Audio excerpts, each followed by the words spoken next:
This is Workshop Wednesdays, and the idea with this is that actually every Wednesday at 12 p.m. Vienna time, Central European time, I actually go live on my channels, both LinkedIn, Facebook group, and YouTube, sharing something that I'm looking into every week. So every week, my goal is to write an article so that I'm able to reinforce the learnings and bring everything together and then share that as I grow in my entrepreneurial journey.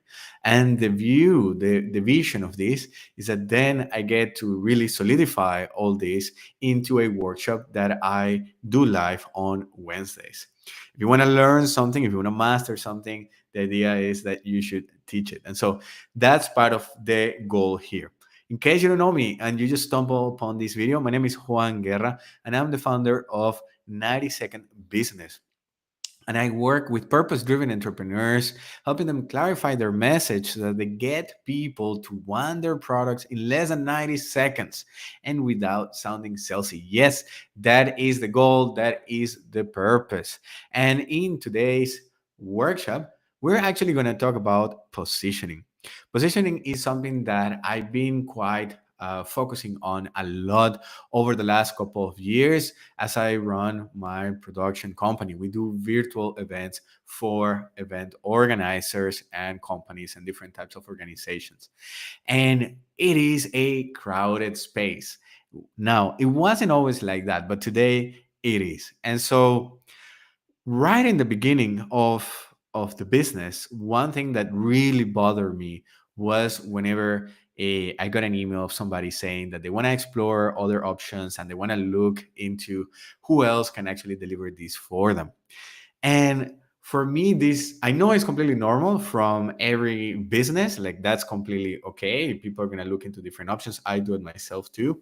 But I always wonder how is it possible that that if I want to buy an iPhone, I don't look into other options.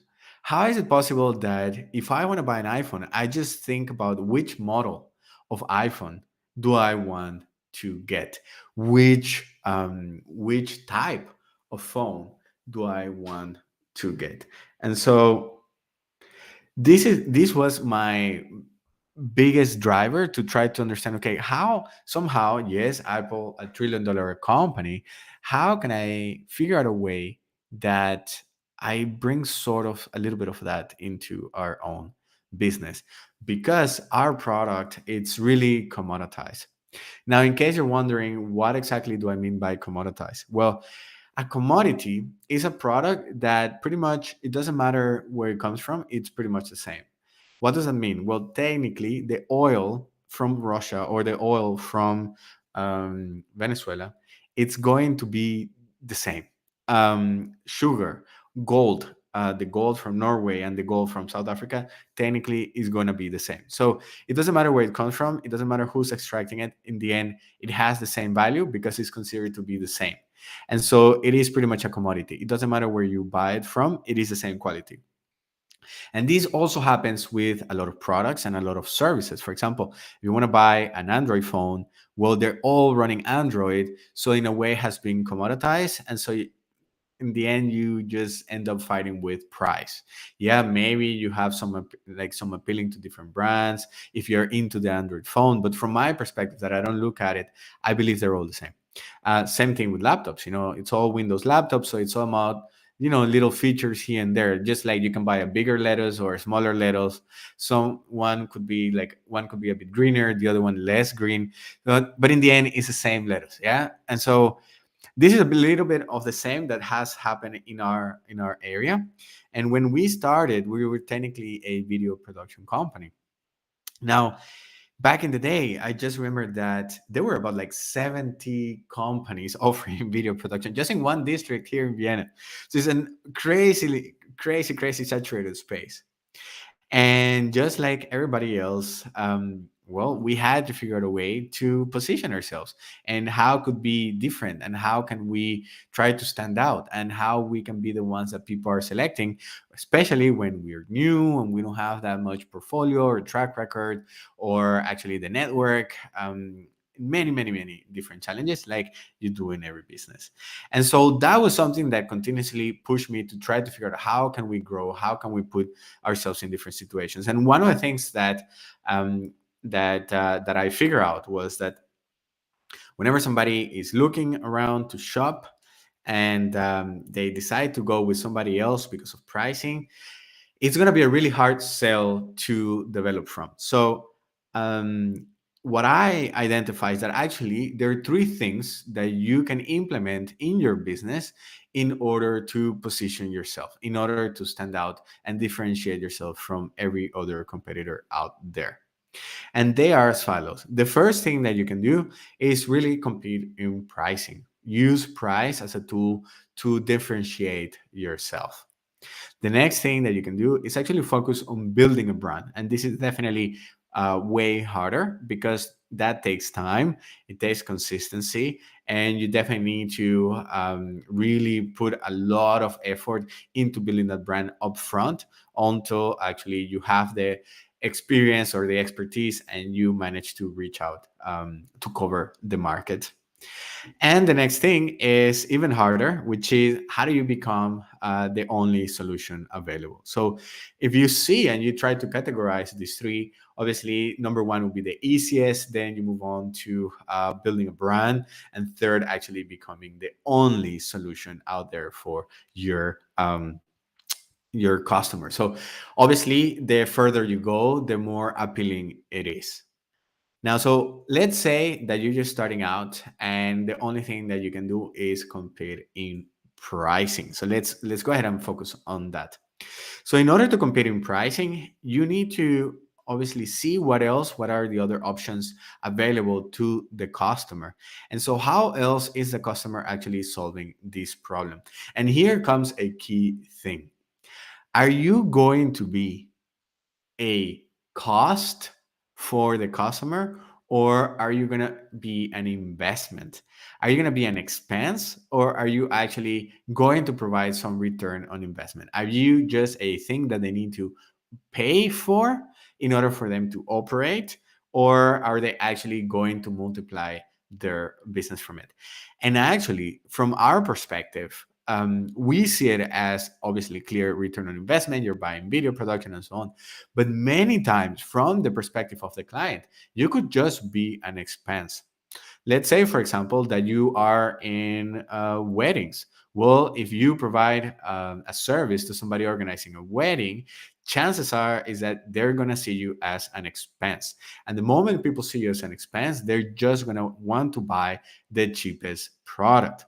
Now, if you're working with a company and you're in the marketing department and you're going to help them expand their reach and eventually generate sales from your service, then this is clearly going to be a return on investment.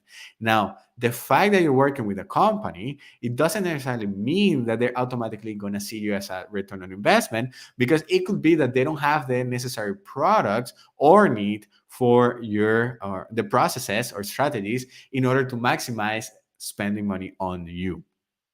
And that was something that happens a lot of the time. So you need to understand how the client perceives you, how the client perceives the product, and what is actually the need. What is the problem they're trying to solve, and where do you come in? Is there a possibility for you to position your product as an investment rather than an expense? Because if you're going to be an expense, then they're going to be shopping for price. And now you have two categories. There's going to be clients that are extremely budget constrained. And so they're definitely going to be shopping for the cheapest option out there. In particular, if they don't understand what the cheapest option means in terms of what are they sacrificing, or if they have a bit of more money and they are able to invest in quality and understand how you can provide peace of mind because you provide quality, then you're going to position yourself.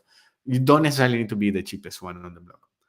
The challenge with being the cheapest is that unless you are the absolute cheapest cost, unless you offer the cheapest product out there, there is no need for you to try to be the cheapest. There is no absolute advantage on being the cheapest, the second cheapest product, because now not only you're going to lose people, to the cheapest option, but also the clients that you're going to get are not going to be enough for you to make enough volumes to have enough cash to invest in other areas of your business.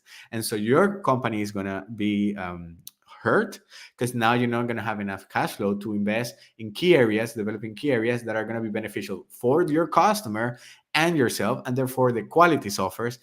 And with time, what's going to happen is that you're going to resent the business. And that's going to lead you to actually probably closing your doors. From the client side, they don't care if you close your business, because guess what's going to happen? There's always somebody else new behind you ready to start at a cheap price to build their portfolio, and clients are just going to find them and take advantage of that. So in a market where there's constant supply of cheap people entering the market who are just learning, and customers willing to put up with the learning of a provider as long as they have the cheapest option, then you are in a very, very tricky situation. So the other option is that rather than being the cheapest, you can still be the cheapest without having the lowest price. What does that mean? Is that you can offer the most value. So instead of going lower price, keep the price that you have, but increase the value that you provide, and therefore you're going to be the cheapest in that category in terms of the value that you are providing your customers. And so there are a couple of ways here that you can play around with price. You can either try to be the cheapest in the market, which guess what? There's always going to be somebody willing to outcut you because they're trying to build portfolio and they're trying to build a network of customers. But what's going to happen is that those that you get at that price, the moment you go up, they know that you can find somebody else. So you definitely don't want to compete in price, especially if you're a service provider where you are selling labor time. You definitely don't want to be in that position. So instead, look for ways on how you can add more value to the product so that people see how it is an advantage to actually choose you over the others, and educate the customer on what it is to go with a cheaper solution. Many times, I have quoted people that are interested in our services, and they just really go crazy. Like, how is it possible you're quoting me like two times, three times what this other person quoted us? And I go through the process. And like, well, are you guys doing rehearsal calls? When are your rehearsal calls? Your event is happening in a week. What do you mean rehearsal calls? Okay. Are you getting the recordings? No. Okay. Are you preparing your speakers? No. Well, that's the difference. And the thing in our area is that once you go live, there is no turning back. So really important to show the customer what are the risks, what are they sacrificing when they make the decision of going with the cheapest option out there.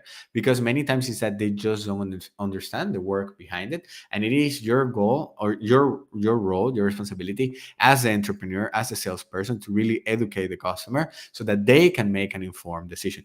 Maybe they don't go with you, and that's okay, but what it matters is that they know how to evaluate the quality in the service that they're buying. Because in services, quality is really hard to make it tangible for them, and so you want to make sure that you educate on that. So don't drop your price. Actually, increase the value that you provide so that you can actually have enough cash to invest in other areas and provide the quality service that your customers that they want in the end. Because guess what? Even though you're providing the cheapest option, they still expect quality. Good. So offer the best value. Next, we go to number two, work on your brand. And this is going to be harder than obviously just fixing a price. And that one is going to take some time. But the way that you're going to work on your brand is start positioning your company as an expert, as an authority, by sharing your knowledge and expertise on the product. Educate your customers, show them how actually they can improve, how they can grow by just learning from you. That way, when they have the need, they can think of you and they can reciprocate the value that you have given them by then buying from you. At least you're going to be the highest choice, because by then you have built a relationship, they trust you, they connect with you, and above all, they're going to want to work with you. At the same time, because you are sharing that knowledge, because you're showing up, because other people also get to know you, and you're providing a unique perspective on your product that allows them to think in a different way about their business, that's really going to position yourself as an expert in the area. And what happens when you consistently show up is that you start to build status. Many times customers are going to choose over the one that they know and connect with over the new company that they never heard of. So when you have a relationship and that customer goes around shopping for prices, it's pretty much to evaluate and make contrast between what you offer and what others are offering in the market. They're trying to educate themselves, but because they know you, then they have a stronger connection with actually wanting to buy from you. It is easier to buy from somebody that you already know. And the last point was something that completely changed our business.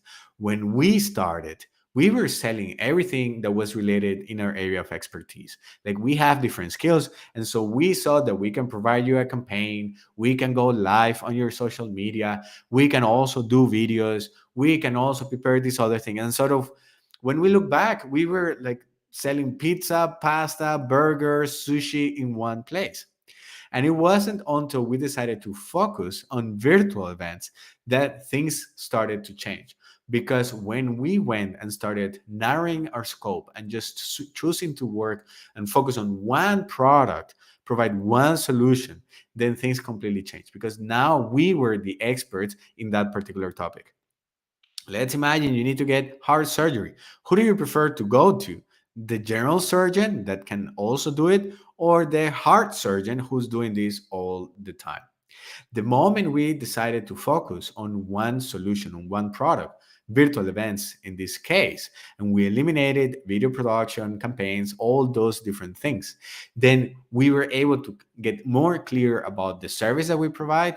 We were able to clarify our marketing, our messaging. We were able to clarify our target customer. We were able to clarify our sales process and the marketing materials that we were putting out there. And above all, word of mouth improve because now people knew how we could help them. They knew what was our area of expertise. And so whenever they saw somebody else that had a problem, it was just easy for them to refer us because that's all we did. On the behind the scenes stage, also all our processes improve. We became more knowledgeable about what we do. Our qualities increased because then we were delivering the same thing over and over and over. That was the only way that we managed to deliver over 100 virtual events in 2021. So now your focus, that's going to help you position your brand.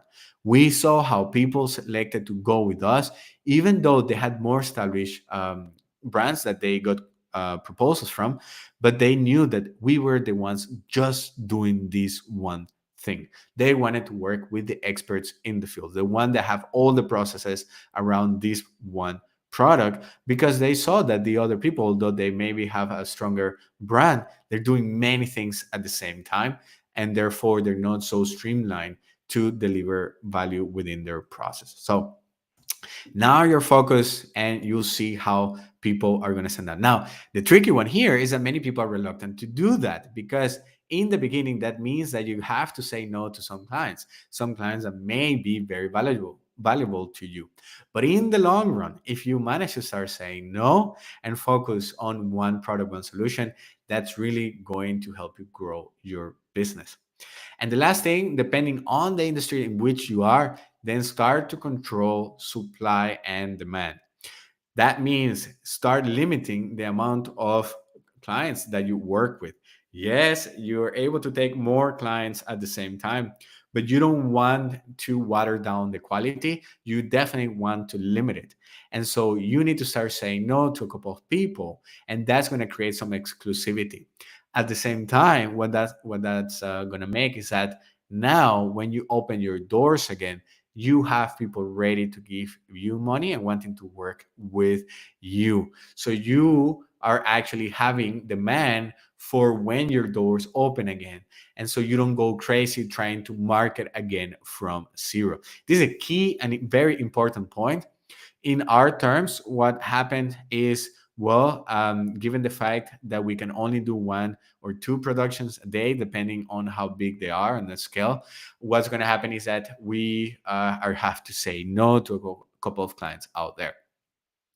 If they don't have a fulfilled and satisfied experience and that they're connecting with us and want to work with us, next time they have an event, they will check with us. And that has happened. Actually, sometimes that works even to our advantage because they get to test other productions out there. And then once their other event comes and they work with us, they're able to evaluate our processes and appreciate them even better.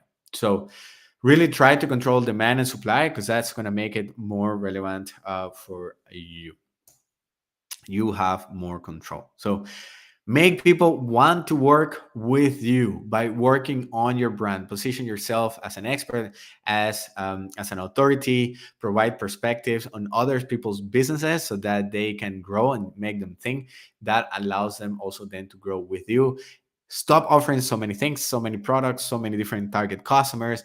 Narrow down your focus and be really good at one thing so that people know how you can help them and know what to refer you for. And then when they come to you, start saying no. Don't try to grow over what you can deliver. Keep supply. Figure out what is your break even cost, how you're able to then get a little bit more money to invest and grow from there, and really try to control demand and supply as you grow. If you take everybody in, you will not have enough people for when the next month comes in. So really try to play with that. Make people want to work with you. That's what's going to happen when you work on your brand. Now let's go to number 3. Work on becoming the only solution. How do we get to be the apples of our industry? How do we make people think that we are the only option for them or feel as if we are the only solution for them? So by this time, we are working on pricing. We are offering a lot of value. We are building a brand that people then come to us and want to work with. How do we make them feel that we are the only ones? Well, first thing is we gotta do what Apple does. They don't talk about the competition. You don't acknowledge the competition because if you are a leader in your industry, you're actually paving the road for new innovations, for new ideas, for you are creating new experiments, you're testing, you're leading the way, discovering how your industry can actually grow. And therefore, you don't really have time to look at the competition. If you're leading, if you're looking at other people and following what they're doing, then you're not leading. So this is really important because that allows you to set the mindset for yourself that you need to be constantly out of your comfort zone. You need to be constantly growing and then reporting back from that area. So that's the what the leader does. Then create your own world.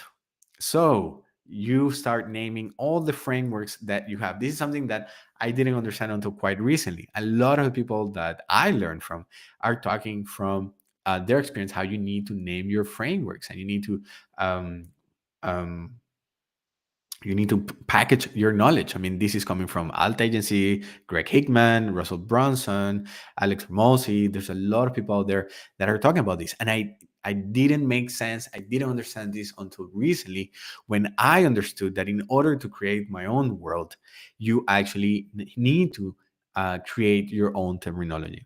This was actually while I was talking with a client in terms of some workshops to deliver for them in the area of storytelling.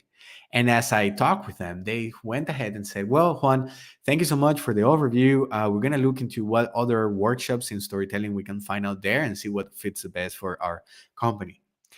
And it really bothered me because if I am the one that is an expert in communication and I need to show other people how they can communicate their products so that people want to work with them, it's like, well, what's happening here? Why is it that I cannot get them to just think and want to buy my product? So I went on this journey on trying to figure out why is it like that they're considering other people.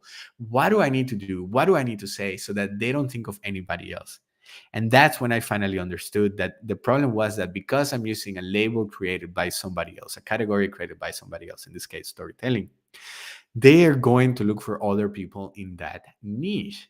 And so I understood that in order for me to be really the authority and the expert and the only choice in the market, I need to look into my own frameworks. I need to look into how I do things and actually start giving them names. It is only when you do that that you really own your own process. That's why many times you see experts talking like, okay, some people call this X, I like to call it this way. And it's pretty much the same thing, but the fact that they give it a different name, it makes you feel like, well, maybe they have something different than the other people, and so maybe I should work with this person. I connect with them, I should follow their methodology. And that was the biggest realization that I had most recently in business, and the reason why I was motivated to write the article and look deeper into, okay, how can I put these ideas together into an article, and therefore becoming the topic for workshop Wednesdays. And the last element that is going to help you connect with your participants is that now the world is going into communities. We want to quote Simon Sinek, we want to work with people that believe what we believe. And as markets get more saturated, if you're not sharing content out there, if you don't understand why you do what you do, it's going to be really hard for you to attract people to do business with you, for people to just consider yourself.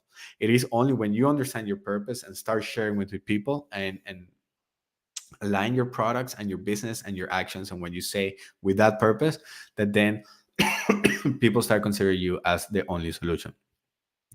The reason why people consider and buy Tesla is because they align with the why of Tesla. The reason why people buy products from Apple is because they align with the why of Apple. And that's the case with all different companies that are coming out there. We buy products that believe what we believe because they allow us to represent or showcase our own beliefs. You don't buy, you connect with 90-second business, you connect with Juan because we're aligning the beliefs, but it's not about me. It's because when you are part of our business and when you become a client, it's because that says something about you. Because my brand allows to tell people a different, like a particular type of voice, by you buying that product tells other people, helps you tell people what you believe in by using the voice of my brand. And that's really, really hard. It's a bit meta, it's a bit philosophical, and that's why this is one of pretty much the hardest way to position yourself, by connecting on purpose, because you really need to understand what it is that drives you. What is it that you believe? So there you have it. That's how you position yourself. Be the only solution. That's the hardest way, but you create your own world, understand why you do what you do, and then people will come your way. Now, obviously, the ultimate is that you are able to mix all three to create a unique business that makes people want to work with you and gets them to buy your products in less than 90 seconds. Your message is just the tip of the iceberg. What you say is the result of your beliefs, your decisions, your strategy. So, getting people to buy your product in 90 seconds, it's really because you have made the choices and you have built a brand and you have marketed your products um, consistently, so that when people get to see what you have to offer, they are ready to buy from you. If you like what we did today, well, this is Wednesdays, workshop Wednesdays. Every day, every Wednesday at 12, we're going to go live here on our channels on LinkedIn, YouTube, and our Facebook group. So if you have any questions, make sure to tune in and share them. Every Wednesday, we have a different topic. If you are interested in knowing more about the topic in advance, make sure that you are in our mailing list. How do you can get in our mailing list? Well, you can go to 90secondbusiness.com. You can join the challenge that we have there, or you can attend one of our webinars that we have every now and then, or attend the Vienna Pitch training on, or actually just follow me on our social media channel. So how can I help you? If you want to take this further, actually, I am launching a pilot program, a 90-second business program that starts in July. And actually, we're going to walk you through all these different elements so that you can position your business ahead of the pack. You can stop chasing customers and start attracting them with a vision that is aligned with yours, so that they understand why you do what you do and makes them want to buy from you. You want to know more about this and actually have a strategy session where we focus on your business, get an action plan on how you can transform your business and really clarify your message and create a strategy that allows people to understand why you do what you do, makes them want your product, then simply go to 90secondbusiness.com/book to have a strategy session. It's completely free where we can go into depth into your business and see how you can actually have an action plan that you can start putting into place in your business. And if the pilot program is something that works for you and it makes sense, then I will tell you to we can look into this possibility. If not, if it's not really the stuff for you, I'll tell you and then point you in the right direction. Thank you so much for being part of the first ever Workshop Wednesday. And I hope to see you next week. My name is Juan Guerra, founder of 90 Second Business.